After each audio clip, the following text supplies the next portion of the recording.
सरकारी गोष्टी दिसल्या रे दिसल्या की सगळं ओरबाडूनच घ्यायचं. ही भारतीय लोकांची खास वृत्ती आहे की काय? तोंड पुसण्याचा टॉवेल किती किंमत असते त्याची? 30 रुपये, 50 रुपये, अगदी चांगला घेतला तर 100-150 रुपये, बरोबर ना?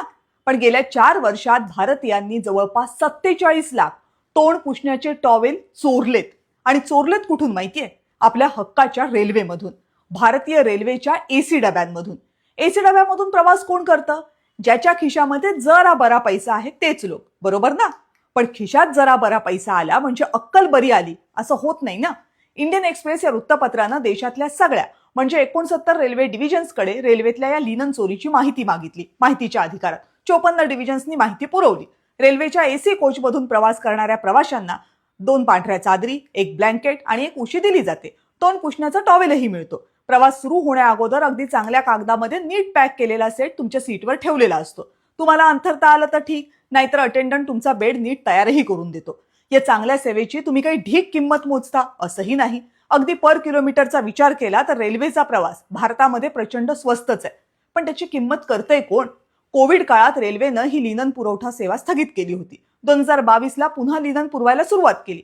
तेव्हापासून आतापर्यंत या लिनन चोरीमध्ये तब्बल 56% वाढ झाली आहे. टॉवेलची चोरी सगळ्यात जास्त, पण लोकांनी 41 लाख बेडशीट्सही चोरल्यात, 24 लाख उशांची कव्हर चोरली आहेत, 13 लाख ब्लँकेट्सही चोरली आहेत. सगळी मिळून 104 कोटींची चोरी आहे ही.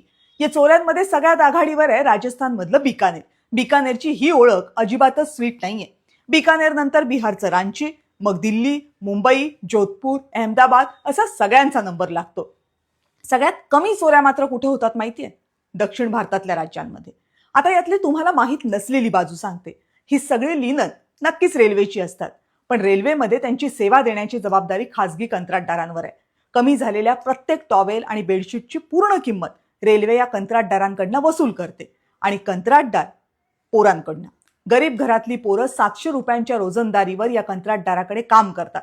तुम्ही घरी आणलेल्या प्रत्येक टॉवेलची, प्रत्येक चादरीची किंमत या मुलांच्या तुटपुंज्या पगारातून वसूल होते. त्यांच्या 700 रुपयातले किमान 100 रुपये रोज या वसुलीपायी जातात. अनेक कंत्राटदारांनी वैतागून पुन्हा कंत्राटच घेतलेला नाहीये. रेल्वेमधून टॉवेल, चादर पुन्हा कधी आपल्या पिशवीत कोंबाविशी वाटली ना, तर फक्त एकदा त्या गरीब पोरांच्या चेहऱ्याकडे बघा. फक्त एकदा पलीकडच्या जनरल डब्यातली श्वास गुदमरवणारी गर्दी बघा. आणि त्यानंतर सुद्धा तुम्हाला तो टॉवेल किंवा चादर घ्यावीशी वाटली ना, तर तुम्ही दरिद्री आहात, पैसेवाले दरिद्री आहात.